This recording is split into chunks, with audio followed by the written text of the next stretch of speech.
Hi everyone, this is Mary and welcome back to Sophisticakes by Mary. This week I'm going to show you how I made this milk and cookies themed cake for my son's 16th birthday. Since this is a milk and cookies cake, of course I had to do chocolate chip cookie dough cake with an edible cookie dough filling. I traced around the parchment paper to line the pans so that I could put the cookie dough filling inside them, press them in, and then put them in the freezer. And that way I can layer my cakes with a chilled layer of cookie dough filling. I added those little side pieces so that when I pull the filling out of the pan, I can just grab a hold of these like little handles and get them out a lot easier that way. One thing I wish that I had done was to use pans a size smaller than the pan that I used to bake the cake in, because I did end up having to go back and trim them down. And since I had folded this paper in half, when you get them cut down, you have two of them to line both of your pans. But first, let's spray those pans with some non-stick spray and put those liners in, press them in around the edges. I went ahead and put a little bit extra on the side there to press those tabs against the side. Line both of them because you're going to have two layers of this cookie dough filling. Now I have my edible cookie dough, chocolate chip cookie dough filling that I'm using an ice cream scoop to make sure that we get the same amount in both of the layers so that it makes a pretty slice to have the different striations of fillings and frostings inside each slice. So I started using my clean hands to press these down, but then I realized that a spatula, an offset spatula, would be a lot easier to use, so I switched to that. And just get it as smooth as you can. And once you get both of them smooth, go ahead and pop them in the freezer until you're ready to use them. While that is firming up, move on to your next step. I have a balloon that I blew up, not all the way. I made sure that the size of this bowl that I'm making with this balloon would be appropriate for the size of the cake that it's going on top. I melted these candy melts in 30-second intervals at 50% power until they were melted through. And I'm just pouring it over this balloon that is held in place by a measuring cup so it didn't wobble around. And I'm trying to get some nice drips. Once you've got that on the balloon, go ahead and put it in your refrigerator so it also can firm up. And now that the filling is done, you can go ahead and use your knife and run it along the outside edge so that you can pop them out.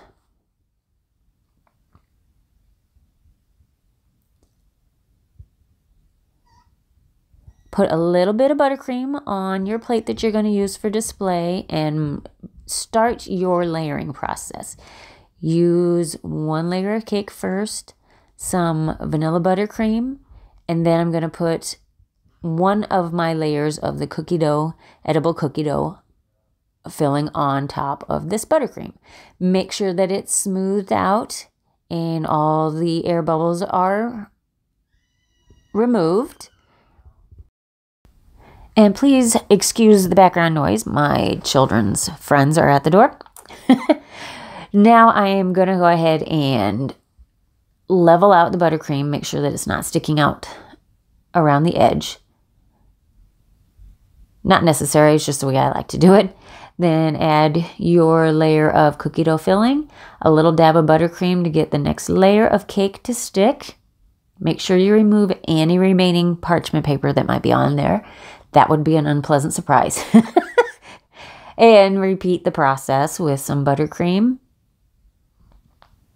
This is a thickened buttercream to keep it from squishing out, since this is a more dense cake.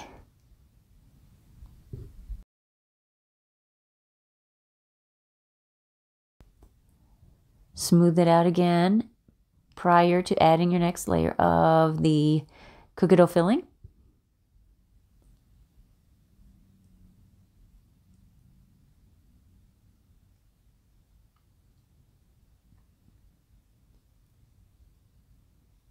Make sure that everything is level as best as you can. And on your top layer, turn that cake upside down so that your bottom is actually on the top, so you have a flatter surface to work with.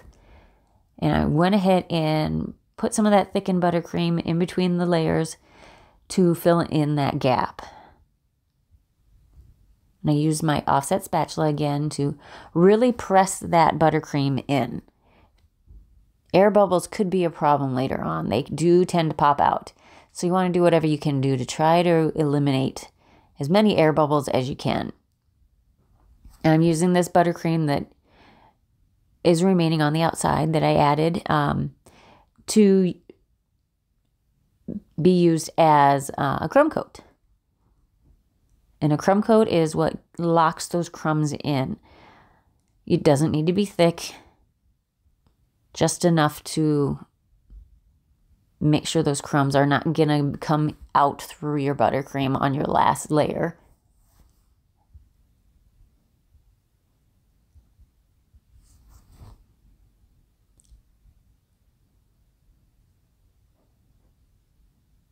Now, this doesn't have to be perfect. It doesn't have to be real pretty, even though I tend to go a little overboard, and you'll see that as I am doing way more smoothing than is actually necessary. I'm a little OCD on these things.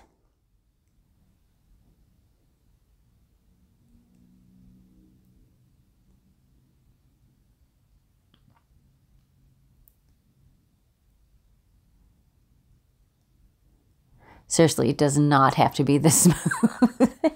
Somebody just needs to take the spatula away from me. Take that away. I have to tell myself it's fine, it's just fine.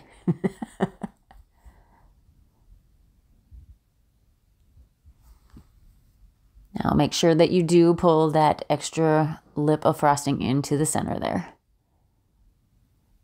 Now's time to remove the balloon from your white chocolate bowl.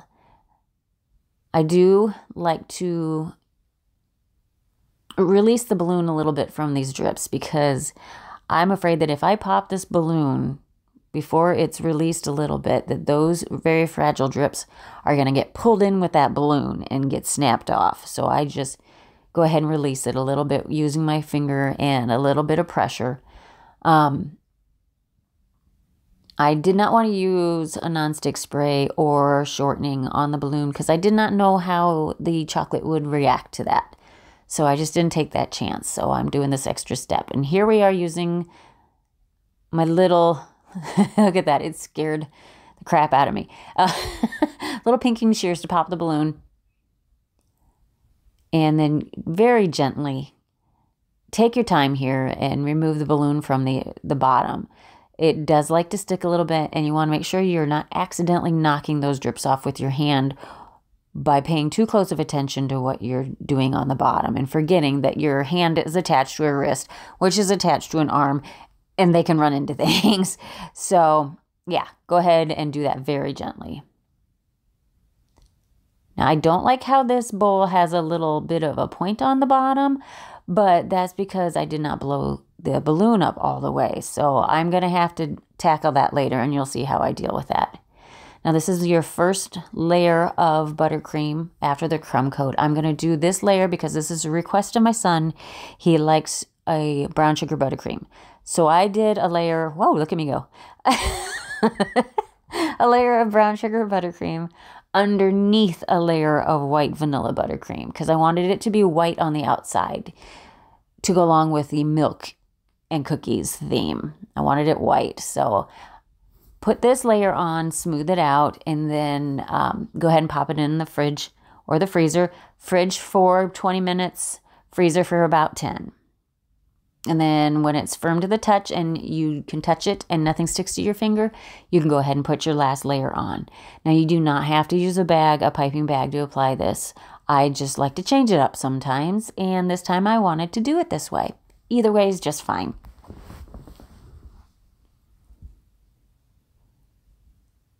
Now, this is your last layer, so you want to make it as smooth as you possibly can.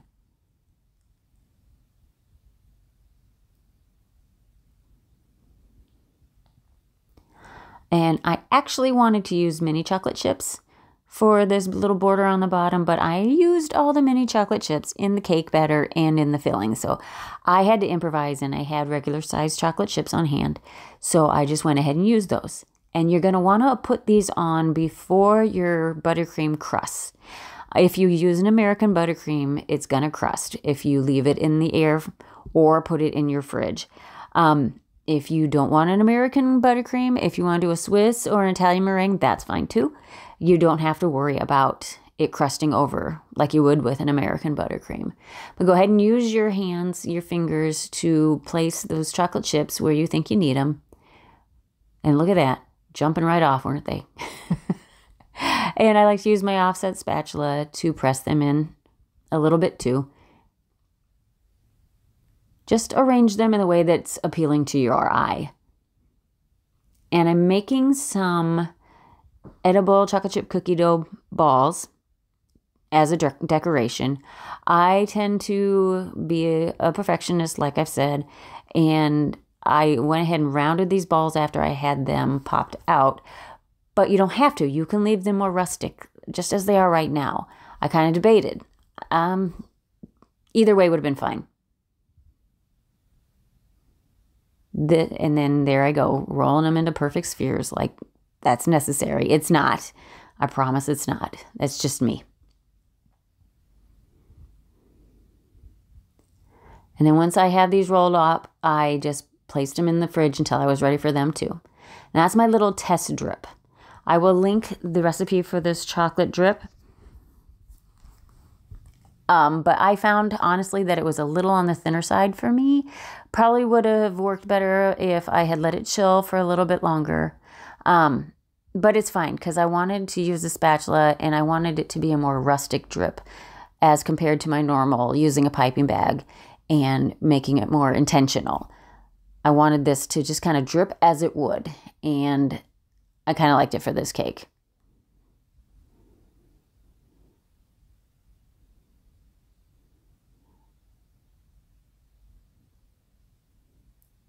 Perfection is not necessary in this type of design. I'm placing the bowl on top. And like I said, since it has that point, it's going to make me work for it a little bit here. And you'll notice it's starting to tip back a little bit. But I do balance that out and fix that in a minute. But first, I'm using some chocolate chip cookies that I made, which I will link the recipe for those as well. I wanted to space them out a little bit so you could see the chocolate chips in between them. So I went ahead and I used a 1M tip and my buttercream, put little dollops, and then put the chocolate chip cookie dough balls in between the already done chocolate chip cookies. And I'm putting some chocolate chip cookies inside of the bowl. Look at it leaning. Isn't that pretty? Anyway, just because to go with the theme of milk and cookies, you know, you dip your cookies in milk. So I thought that would be a cute way to decorate the top there. And buttercream is what I'm using to get the cookies and the cookie dough balls to stay where I want them on the inside. The cookie dough balls on the outside of the bowl will stay in place because of the drip.